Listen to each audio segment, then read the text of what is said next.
A short time ago, the United States military began major combat operations in Iran. Cameron, did you know the United States is almost entirely responsible for the situation in Iran today? We've been systematically working to design a system in Iran that would give us permission, essentially, to invade Iran later down the line. And so Donald Trump's invasion of Iran has been something that's been being set up for years now. And we make a big show about how we're really upset about, the Ayatollah and religious extremism, and they're trying to get nuclear weapons, when in reality, we are the reason why the Ayatollah is in power in the first place. And we made a deal with Iran to... No, I did not. I can't remember what I asked you were responding to. We made a deal with Iran to prevent them from getting nuclear weapons again, and Donald Trump tore that up. So all of our problems with Iran today are entirely of our own doing. And we have been... yeah. We have been systematically working for years to manufacture consent for an invasion of Iran and the theft of their resources. And also the negation of a rival in the area to Western nations' power in the region, which is the state of Israel. The only real military power that is willing to challenge Israel in any way in the Middle East is Iran. And so Israel has been very keen on the dissolution of Iran so that they can do whatever the heck they want to, which, if you listen to Israelis and take them at their word, Jigglypuff, I wish I could catch it.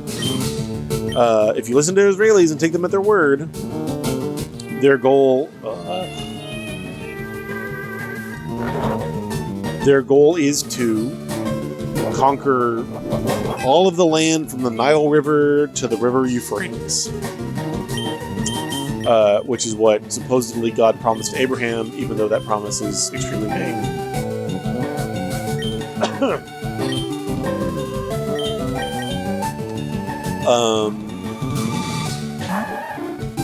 Israel is trying to take over. Israel is pursuing their Greater Israel project by trying to take over all of that land. And Iran is the main thing that's standing in their way. And so Israel really wants us to blow up Iran. We also kind of really want to blow up Iran because Iran has oil, and we love that. Among the regime's very first acts was to back a violent takeover of the U.S. Embassy in Tehran, holding dozens of American hostages for 444 days. But the whole long story started even before World War I. Whenever Iran was ruled by a monarchy called the Shah, and the UK, Britain, was in thinking about what would be the next dominant form of energy that they could capitalize upon, because they knew that coal was kind of getting phased out. They put all their money on oil. They figured that oil would be the next form of energy that powered the world, and they knew that there was oil in Iran. And so they went to Iran and went to the Shah and made a deal with Iran to drill on Iranian land for oil. The Shah, who was being supplied copious amounts of opium by the British Empire, really liked opium and was always doing it. And it makes it a lot easier for you to negotiate a favorable deal for yourself whenever the other party that you're negotiating with is high off their ass on opium. So the Shah of Iran negotiated a deal with the UK, with Britain, that Britain would set up oil rigs on their land, drill for their oil, and take their oil, and Britain would keep 80% of the profit, and Iran would get 20%. And the Shah was like, that sounds like a great deal. Also, I'm super high on opium.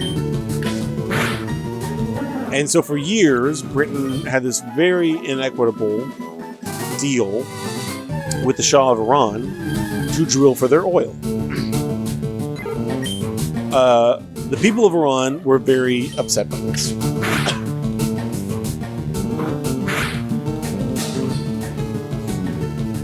And after World War I, or before World War II, I can't remember, somewhere in there, the people of Iran wanted, there was a mass democratic revolution in Iran to get greater democracy in Iran.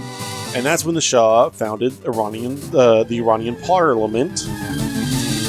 But the British were very much not keen on Iran having democracy, because the people might realize how terrible the oil deal was for Iranians and might vote to change that oil deal. So the British did everything they could to instill greater power in the Shah and disincentivize democracy from taking hold in Iran. But eventually, after a couple of failed attempts to become more democratic, Iran elected a socialist prime minister named Mosaddegh. And Mosaddegh immediately started working very strongly to make to distribute wealth in Iran more equitably. Like I said, he's a socialist. The first thing that he does is he closes the British embassy, because he knew that the British Empire was doing espionage and spying on their country and fomenting insurrection in their country, and the headquarters of that operation was at the British Embassy. So he closes the British Embassy, which the British are super upset about. And then he nationalizes the Iranian oil industry. He takes all of the British, BP is British Petroleum. That's the company that was created to drill for oil in Iran. He takes all of BP's oil rigs in the southwestern part of Iran and nationalizes them, brings them under the control of the Iranian government, and says, we have had this massively inequitable deal for years now. We have more than paid for our part of these oil rigs. We're taking them, and now we get all of the oil, and you get none of the revenue from this oil. Ooh, Fury attack.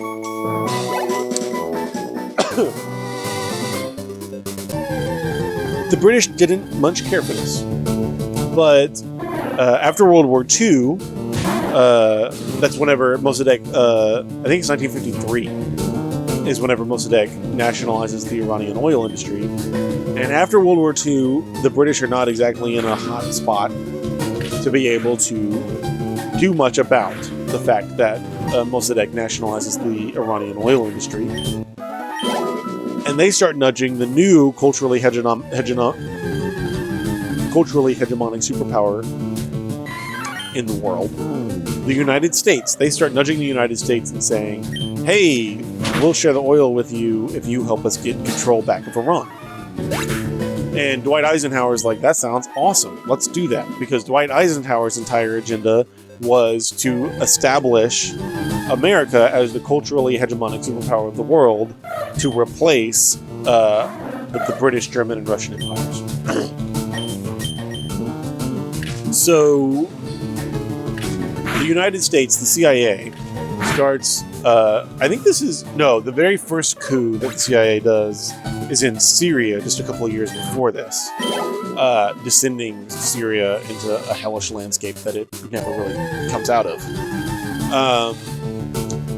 And then their second ever coup was in Iran.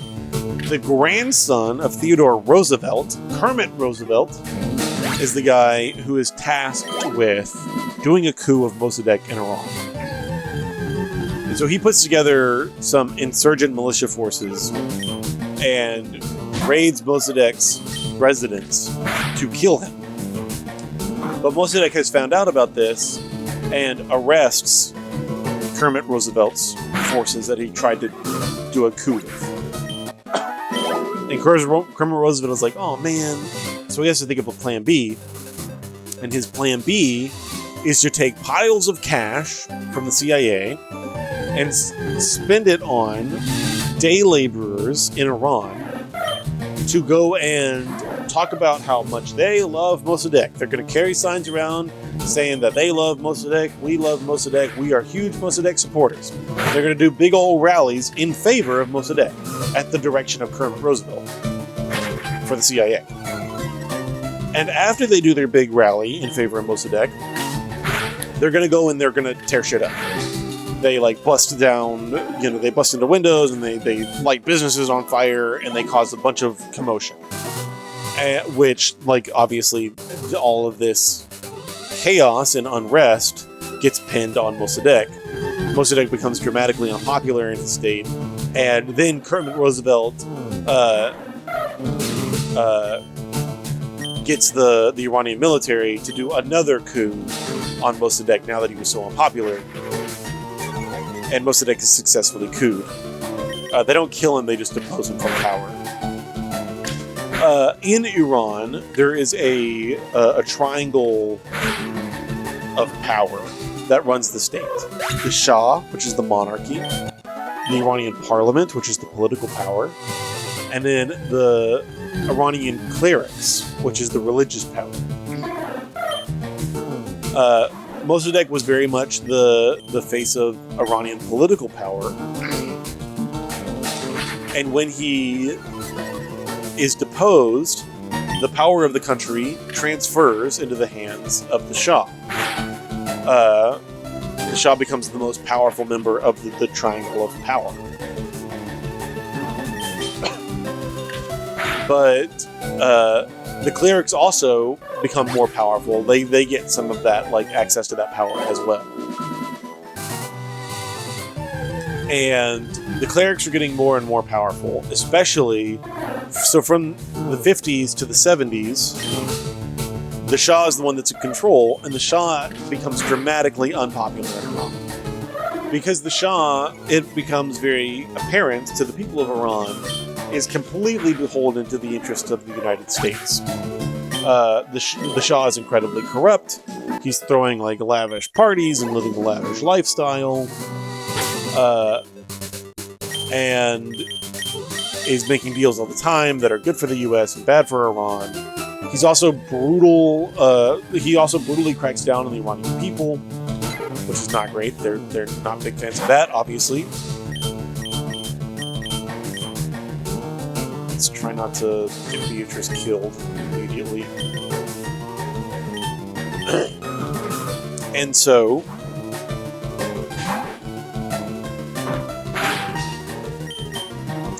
the Shah becomes dramatically unpopular, which makes the religious power in Iran more and more and more popular. The leftist powers, the leftist groups in Iran, like the Socialist Party and the Communist Party in Iran, also are becoming dramatically popular during this period, as the Shah becomes less and less popular.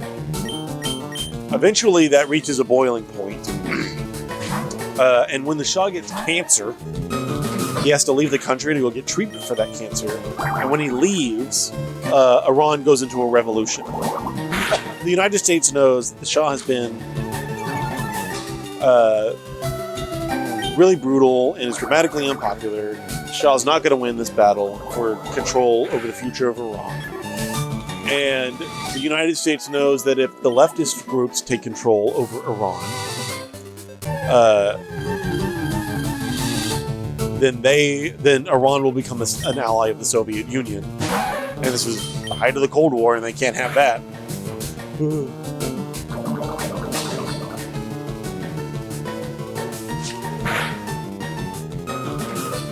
That was close. That could have been bad. This is the height of the Cold War, they can't have that. Iran being an ally of the Soviet Union. And so the ambassador to Iran and the CIA actively work to gin up support for the clerical, the religious leaders in Iran, like the Ayatollah Khomeini, who is the one that eventually wins the battle for control over Iran during the Iranian Revolution and takes control of the country. So the religious fundamentalist regime that is in charge of Iran right now is in charge of Iran precisely because you just said that so well. Okay, thank you.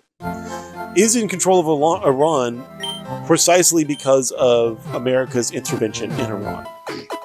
You probably have heard of the Iran Hostage Crisis and the Iran-Contra scandal.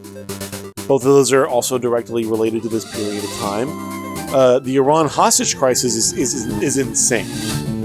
A bunch of students, independent of the socialists or the religious leadership in Iran, a bunch of students highly suspect that the United States is running covert operations out of their embassy, which, spoiler alert, the United States is absolutely running covert operations out of their embassy in Iran, in Tehran.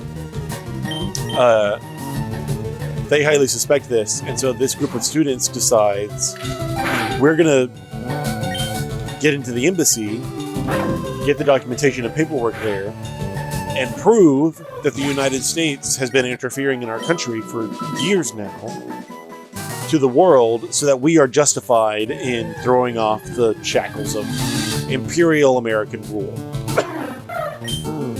The clerics find out about this and warn the United States like days ahead of time, before the students actually break into the embassy.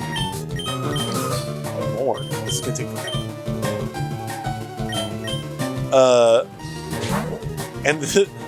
But there are still people in the embassy whenever the students finally do break in, because not only are we running covert operations out of the Iranian embassy, out of our embassy in Iran, the American embassy in Tehran is the center of operations for all of America's covert operations on the Asian continent. So every covert American operation from Turkey to Japan is being run out of the Iranian embassy. The Iranian embassy is the only location outside of the United States that has the printer press plates to be able to print American currency, because the CIA was running operations out of Tehran so much, and they needed American money, and they didn't want to wait to get American money from America, so they literally got permission to print American money in the embassy in Iran. Telltale U.S. embassies are built like fortresses instead of a fancy office building. Yeah. They're literally printing money inside the embassy in Iran. And so not only is there tons of evidence that the United States has been interfering in Iranian politics for years inside the embassy, there's tons of evidence that the United States has been interfering in the politics of China, Laos, Vietnam, Cambodia, Pakistan, Iraq, Syria, Israel, Saudi Arabia, like all over. Turkey, we CIA couped the military, the elected democratically elected leadership of Turkey. All of that evidence is inside the American embassy. And so even though the religious leadership who is in control of the country right now, they are slowly working to establish their control of the country right now.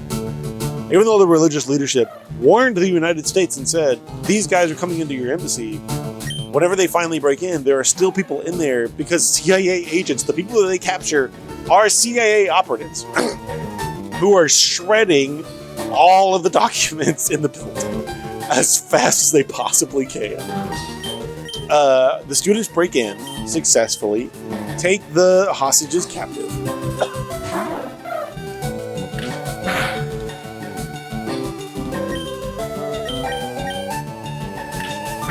And then take all of the documents that have been shredded to local school children and say, hey, you guys like doing puzzles, right? Here you go. And this army of kids takes these shredded documents and meticulously puts them all back together. And then these students in Iran publish these documents to the world and say, you like puzzles, right? Yeah. And say, look, world, here is definitive proof the United States of America has not only been interfering in our politics, but has been systematically working to interfere in the politics of all of the nations on the Asian continent. And it's a huge problem, a huge scandal for the United States. And these Iranians now have these American hostages. The way that, so there are stories, and I don't quite know the veracity of these stories, but supposedly this is all during the this is all in 1979, leading up to the 1980 election. And supposedly, representatives from Ronald Reagan's campaign, the religious leadership in Iran get access to the hostages. But they're not just going to give them up for free. Now that they have hostages, they're going to get something for them. And so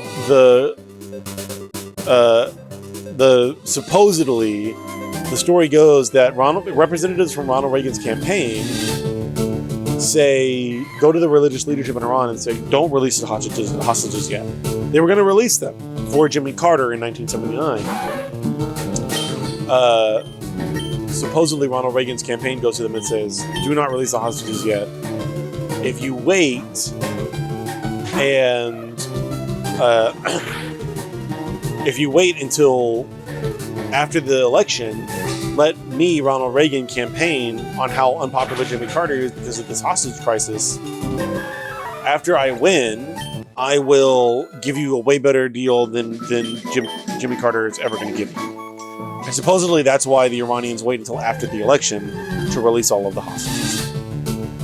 In order to get the hostages back, what Ronald Reagan does is he starts, in exchange for the hostages, selling arms to Iran, which Ronald Reagan isn't supposed to do. Especially because now, after the Iranian Revolution, Iran goes to war with Iraq, right next door, and we're selling arms to Iraq as well. So, in the Iran-Iraq war, we sell tons of arms to both sides. But we're not supposed to be selling arms to Iran. And so the way that we get around this, we kill two birds with one stone. Because what Ronald Reagan also really wants to do is give a bunch of money to dissident groups in Nicaragua called the Contras. Nicaragua had a left-wing socialist revolution where this socialist group called the Sandinistas take over Nicaragua and systematically start working to more equitably divide the wealth of Nicaragua amongst Nicaraguan citizens. And of course, the United States can't have that. And so they are systematically working to fund the Contras, who are made up of the dispossessed upper and middle classes in Nicaragua who are upset with the Sandinistas. But the Contras are like crazy. They're a cartel. Earlier in the night, we talked about the way that the United States of America has worked to fund dissident groups all over the world, and is systematically working to fund cartels in Mexico. That is... here, whenever Ronald Reagan is funding the Contras in Nicaragua, this is another manifestation of that. The Contras in Nicaragua are a criminal cartel, as well as a political dissident group fighting against the Sandinistas. The Contras are selling tons of cocaine. They're also taking hostages and raping them and getting up to all kind of crazy, insane stuff. Because the Contras are insane, Congress is like, look, Ronald, I know that you want to fund the Contras, but we can't be giving taxpayer dollars to this criminal cartel. So we're going to pass a law that says you're not allowed to give money to the Contras. Well, Ronald Reagan says, what, I'm going to let a little law from Congress stop me? And so he keeps on giving money to the Contras. But the way that he gets that money is by selling arms to Iran through Israel and taking the money from the sales of those arms and sending that to the Contras so that like none of the money transfers are on the books. He's making illegal arms deals, and with the profits from those illegal arms deals, giving money illegally to the Contras in Nicaragua. All of that gets found out, and it's all crazy. But again, that is another manifestation of the way that the United States has worked to materially support the regime that is currently in Iran today. Nice.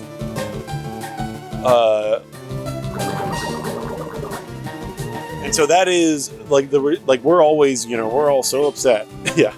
We're always so upset with the Iranian regime, but in reality, we systematically work to put them into power. It has always been the policy of the United States, in particular, my administration, that this terrorist regime can never have a nuclear weapon. I'll say it again. They can never have a nuclear weapon.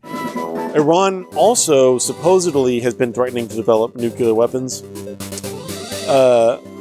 Ever since the Iranian regime took over, we put really strict sanctions in Iran, which are brutal. They've led to thousands of deaths in Iran. It makes it very difficult for Iran to gain access to high-quality medical equipment. It makes it difficult for Iran to get access to things that they need to run a complex modern society, like computer chips and steel and concrete. The sanctions on Iran have been devastating. And so Iran is like, well, we're developing nuclear weapons so that we can defend ourselves from Israel, which, if we've all learned anything over the last couple of years since October 7th, we've learned that Israel is insane and will attack anybody in the region. And so it's very understandable for Iran to want some level of deterrent to keep Israel from attacking them in the future. Please don't miss. Yes. So Iran is like, we're developing nuclear weapons. Obama, in order to stop Iran from developing nuclear weapons, handles the issue diplomatically.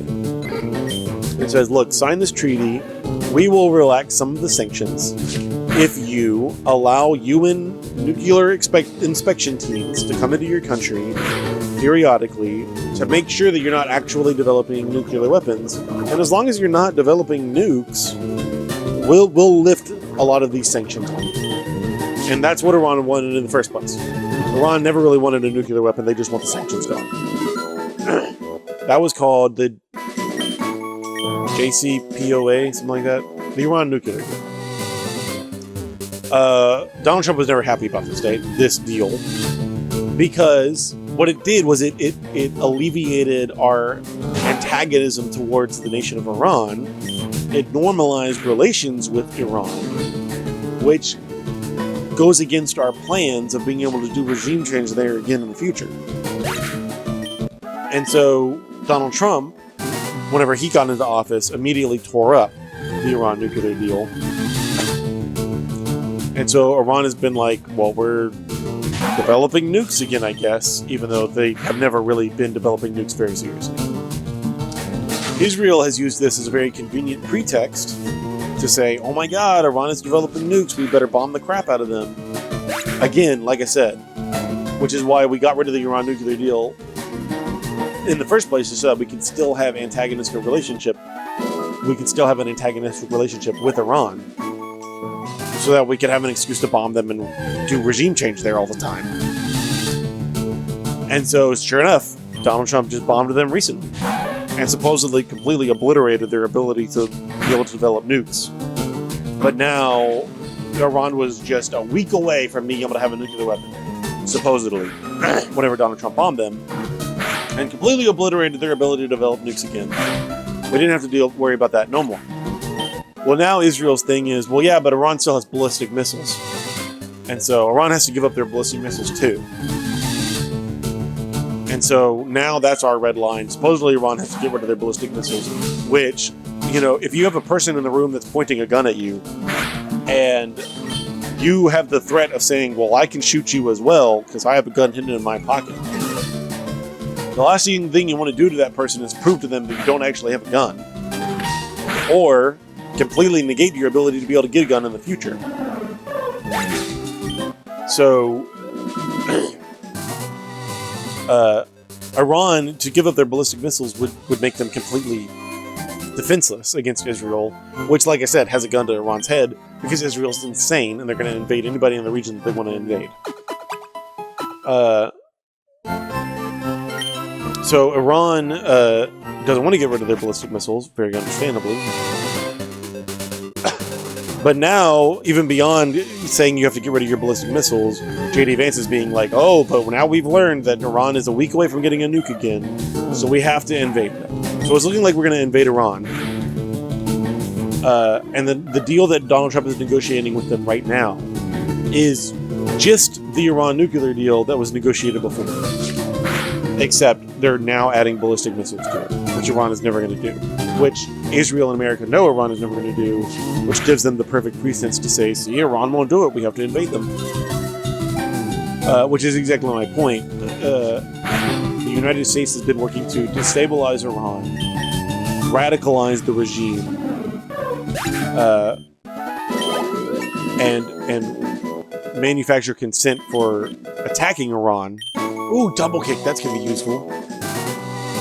Manufacture a consent for attacking Iran so that we can go in and blow up Iran and take their stuff. Eliminate the biggest threat to Israel in the region so that Israel can go and get other people's stuff as well. Isn't that exciting? So yeah, the situation that is in Iran right now is the current situation in Iran entirely because of U.S. interventionism in Iran. And a lot of that, like, unpredictable elements, like the Shah being deposed and the religious leadership taking control, was not exactly America's plan. And so that's called blowback, is whenever, like, you intervene and something happens that you didn't expect that damages you. But a lot of it is exactly what we've been planning for the entire time.